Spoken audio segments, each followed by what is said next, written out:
ಆರೋಪ ಮಾಡಿದ್ದಾರೆ.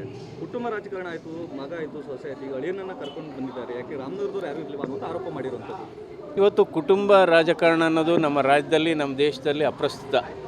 ಇವೆಲ್ಲ ಲಿಸ್ಟ್ ನೋಡ್ತಾ ಇದ್ದೀರಲ್ಲ, ಎಲ್ಲ ಇದ್ದಾರೆ. ಮಗ ಇದ್ದಾರೆ, ಮಗಳಿದ್ದಾರೆ, ಸೊಸೆ ಇದ್ದಾರೆ, ಅಣ್ಣ ಇದ್ದಾರೆ. ಅದು ಅಪ್ರಸ್ತುತ.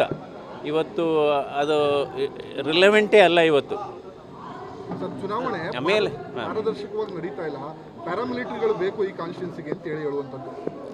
ಅಲ್ಲ, ಏನುವೆ ಅದ್ರ ಬಗ್ಗೆ ನಮ್ಮ ವರಿಷ್ಠರು ಅದ್ರ ಬಗ್ಗೆ ಎಲ್ಲ ಗಮನ ಹರಿಸಿದ್ದಾರೆ. ನೋಡೋಣ ಮುಂದೇನಾಗುತ್ತೆ. ನೀವು ಸ್ಪರ್ಧೆ ಮಾಡಿರೋದ್ರಿಂದ ಡಿ ಕೆ ಶಿವಕುಮಾರ್ ಅವರು ಖುದ್ದು ಪ್ರಚಾರ ಮಾಡಬೇಕು ಅನ್ನೋ ಒಂದು ಪ್ಲಾನ್ ಮಾಡಿದ್ದಾರೆ. ಅಲ್ಲ, ಯಾವುದೇ ಆಗಲಿ, ಯಾವುದೇ ಚುನಾವಣೆ ಆಗಲಿ, ಸೊ ಅವ್ರವ್ರಿಗೆ ಅವ್ರದ್ದೇ ಆದ ಒಂದು ಇದಿರುತ್ತಲ್ಲ.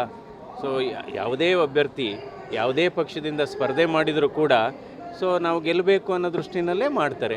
ಸೊ ಅದು ಅವ್ರಿಗೆ ಬಿಟ್ಟಿದ್ದು. ಓಕೆ ಸರ್, ನಿಮ್ಮ ಪರವಾಗಿ ಮೋದಿಯವರು ಮತ್ತು ಅಮಿತ್ ಶಾ ಅವರು ಪ್ರಚಾರಕ್ಕೆ ಬರ್ತಾರೆ ಇನ್ನೊಂದು ನಾಮಪತ್ರ ಯಾವತ್ತು ಸಲ್ಲಿಸೋಕೆ ದಿನಾಂಕ ತೀರ್ಮಾನ ಮಾಡಿ 2 ಡೇಟು ಇನ್ನೂ ಡಿಸೈಡ್ ಆಗಿಲ್ಲ.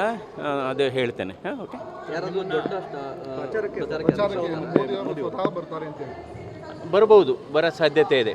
ಮೋದಿ ಅವರು ಅಥವಾ ಅಮಿತ್ ಶಾ ಅವರು ಪ್ರಚಾರಕ್ಕೆ ಬರುವ ಸಾಧ್ಯತೆ ಇದೆ. ಒಂದು ಮೀಟಿಂಗ್ ಆಗೋ ಸಾಧ್ಯತೆ ಇದೆ. ಆಮೇಲೆ ಪ್ರಚಾರಕ್ಕೆ ಈಗ ಆಯಿತು, ಅವರೆಲ್ಲ ಬರ್ತಾರೆ. ನಿಜವಾದ ಪ್ರಚಾರದ ಗಣ್ಯ ಅತಿಥಿಗಳು ಅಂದರೆ ಕಾರ್ಯಕರ್ತರೆ.